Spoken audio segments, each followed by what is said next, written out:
Nasa Pilipinas na nga si Don Posto. Ngayong wala na ang anak mo, ano ang balak mo sa posisyong naiwan ni Lauro?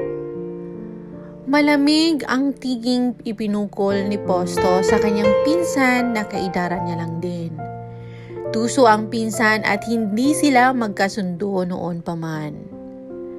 Grandpa, hindi maaaring mabakanti ang nang matagal ang posisyon na naiwan ni Uncle Lauro. Galit na inihampas ni Posto ang kamao sa lamisa at matalim na tingin ang ipinukol sa apo na si Vicente. Mas inaalala at iniisip niyo pa ang kumpanya kaysa alamin kung sino ang may kagagawan kaya nawala ang anak ko? Biglang natahimik ang lahat ng naroon at natakot sa Don. Posto, inaalala lang naman ng apo ko ang kalagayan ng kumpanya. Alam mong magkakagulo ang mga board members kapag nawala ang namumuno. Pagtatanggol ni Vicente kay Vance. Sorry, Lolo Posto. Nagpaimbestiga na po kami sa nangyari. Ngunit sadyang aksidente po talaga ang nangyari kay Uncle Lauro.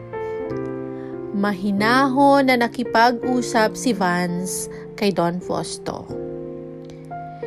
Ilang ulit na buntong hininga si Posto at kinalma ang sarili. Hindi siya maaring magkasakit ngayon at kawawa ang mga apo kapag sumunod agad siya sa kanyang anak. Huwag ninyong problemahin ang naiwang posisyon ng anak ko dahil may naiwan siyang tagapagmana. Natigilan sina Vicente at Vance at iba pang kaanak na naroon. Hindi nila maisip o maaring isa lang ng matanda ang apo nitong babae sa kumpanya. Baka nakakalimutan mong babae ang iyong apo at walang karanasan sa paghawak ng negosyo. Napatiimbagang si Posto at parang pinagtatawanan siya ni Vicente nang ipaalala ang gender ng apo niya. Lalo naman tayong magkakaproblema sa board of directors at iba pa kapag ipinilit ninyong ihalili sa posisyon ng apo ninyo, Lolo. Isa pa ay hindi kilala sa publiko ang apo ninyo. Paliwanag ni Vance sa matanda upang magbago ang isip nito.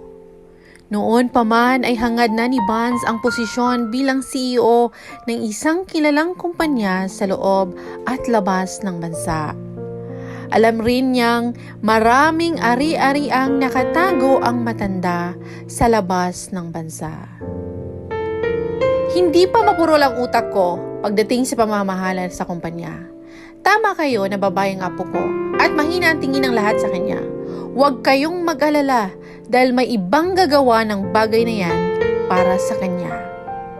Ngumiti si Posto sa mga naroon at bigla silang natigilan. Nagkatinginan sina Vance at abuelo nito sa kanilang magpipinsan. Siya lang ang na-qualify para sa posisyon sanang naiwan ni Lauro. Hindi na nila mahulaan kung ano ang gagawin ni Don Posto para lang mananatili ang posisyon sa side nito. Samantala, nabalitaan mo na ba ang nangyari sa pamilyang Smith? Tanong ni Don Ramon kay Charles.